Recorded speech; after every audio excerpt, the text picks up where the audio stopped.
Yo, welcome back to the channel. So today we are kicking off the first part of our new sponsors parts. We're going to be fitting the VRSF. Shout out to our sponsor, by the way, VRSF. Go check them out, the parts are amazing.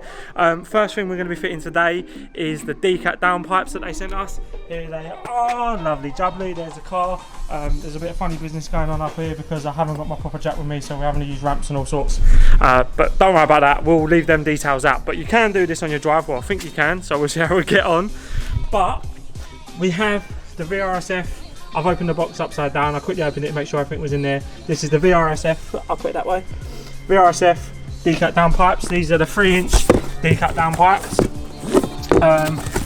As you know, their parts are amazing anyway. The quality is top notch. Oh, nice proper steel. If you look at the VRSF, they're lovely. The welds as well, nice.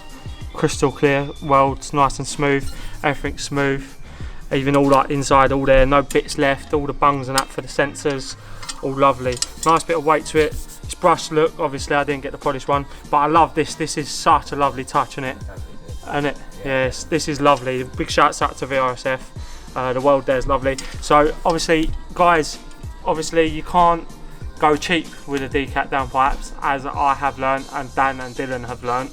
You need to buy approved downpipes. These guys, because the ones you get, the cheap ones off eBay, they don't fit properly. They're about 2 inches off from your stock pipe. Trust me, I learned the hard way. That's why this doesn't have it yet. But thanks to these guys, they're going on today. So yeah, buy a proper Cat downpipe. Don't buy none of the cheap stuff because it doesn't fit properly. Okay, so first things first. Lovely, nice, clean car, low mileage, as you know. Hopefully yours is like this. Remove the under tray. Thankfully mine's got less bolts because obviously the front bumper, but it's 8mm nuts all the way around. Then what we're going to be doing is these babies have got to come out, but the turbo V-brand clamps are just up there. You're probably not going to see them, but they're just up in that gap there. So we need to get this steering rack unbolted and pushed forward about 4 inches, so we can get our hand up in there and undo the clamps that hold the downpipes on. But what we've got to do is we've got to undo the exhaust from here, undo that clamp just back there, push the exhaust back to give us a bit of movement here, and then start undoing and unclipping sensors on the engine. So I think we'll start by undoing the exhaust, and then we'll undo steering rack, and then see where we're at and catch up with you in a minute. Okay, so up there, just behind that bar there is the bolt. You can just see it there in the screen now. I'm going to undo that. That should drop this cat here. This is all loose. The steering rack, oh, it's very tight under it. Steering rack's all loose, so I can get my hand up here now nicely to get to the V-bands. Steering rack's off. It's only like I said about 2 inches off, but it's enough to get your hand up under. This was very hard. There's a bolt nut that sits at the top of this here, so the bolt goes through and then there's a nut at the top. That was very difficult to get. We just used the bendy, sat this on it and had that sitting up near the turbo, and then just held it with a hand just whilst we undone it. But yeah, so first things first, we'll undo the first V-band, see if we can get the first cat out. Update, first cat is out. It's out.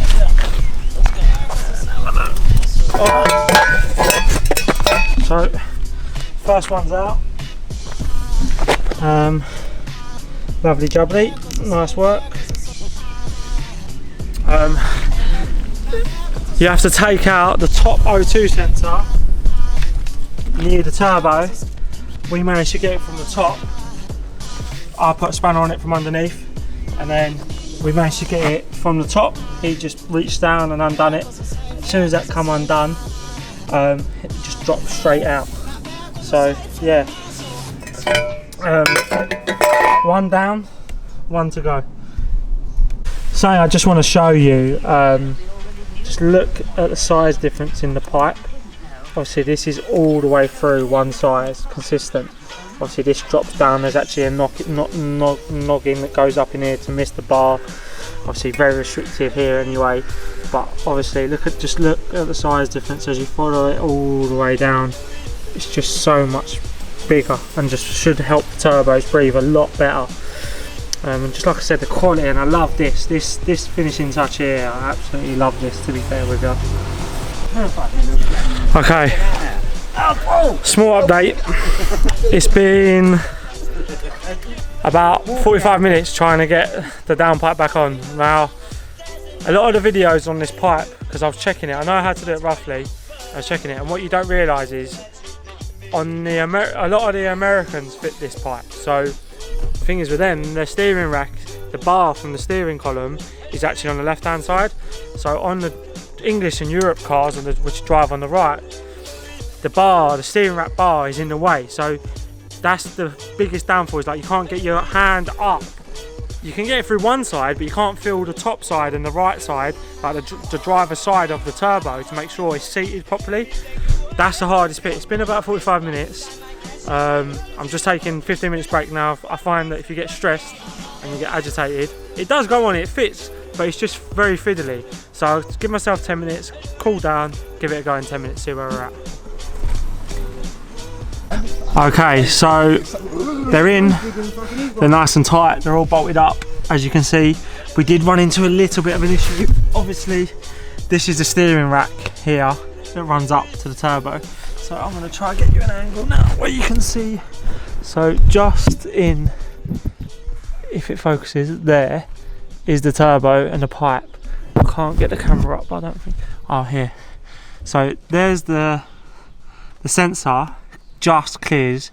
You see the cable there, just clears the steering column. It is very, very tight. It just clears it. There's about a centimetre gap. This isn't a moving part, this bit. The moving part's all the way up there. So luckily enough, it's cleared it and we're all right. We're going to take it on the ramp and check it in a couple of days' time, just to make sure it's not catching. But yeah, they're in. They look nice. Time to get them bolted up to the exhaust, get all the sensors back in, plugged in where they need to be, and then we'll start it up. Okay, right, so the steering rack is now bolted back in. You can't really get in, not lined up, because the bolts are such a tight fit. It should line out for you anyway. Both sides are in. Now we're just going to bolt the exhaust up before we put the V-brace back on. Obviously we painted the V-brace, so that will look nice and tidy as well, but we'll get the exhaust bolted up now. Okay, so that's all buttoned up underneath. As you know, that just sanded off the rust, gave it a little touch of paint all around, just neaten it up, get rid of the rust, protect it, and then yeah, get this bolted up, and then under tray, and then it's good to go. Oh, it's raining.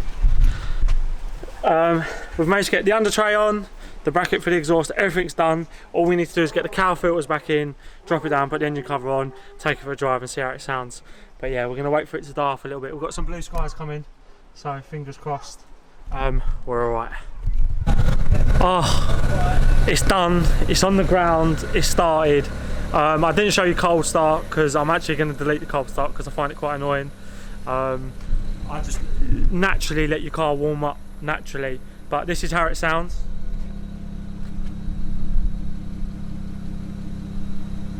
It's quite quiet. I'm going to let the car warm up. It's been sitting for a day now, overnight, and it was a bit throaty when I first started it.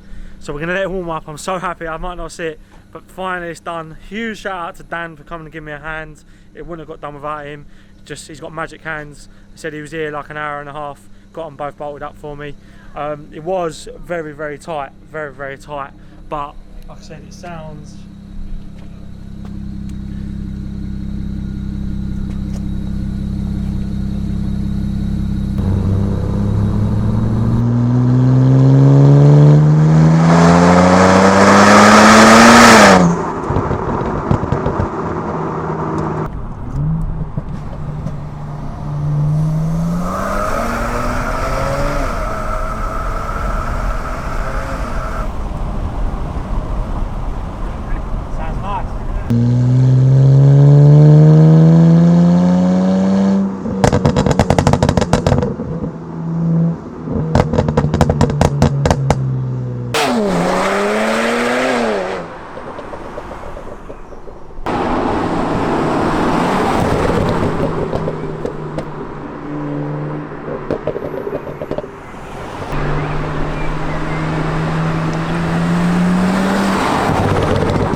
as you can see, it's very windy, so I hope you can hear me.